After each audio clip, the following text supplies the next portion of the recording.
It was post-World War II, and America was in the midst of the Cold War and a battle for scientific achievement. Young Warren Washington was on a journey to discover his own life path.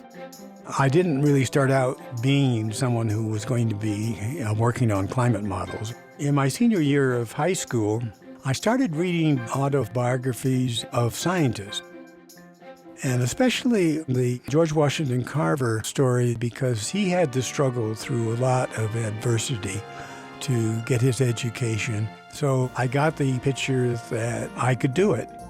Washington was only the second African American to earn a doctorate in atmospheric sciences. When I got started, which was in the early 60s, I was starting to put together models of the atmosphere by itself. And the idea was, can we use these models to forecast on the weather for just a few days in advance?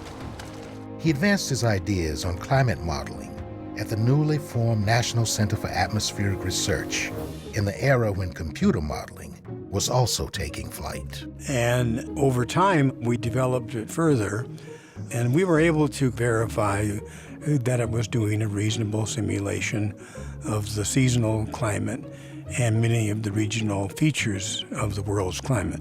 We were able to increase the greenhouse gases in our models and show that the climate system indeed does warm up. While Washington has been active in advising the nation on climate change and science policy, he continues to refine his models for new factors as glacial melting increases and sea levels rise. The observational evidence mounts and our understanding of how the climate system works. We're going to have to face up to something that's going to affect our children and grandchildren.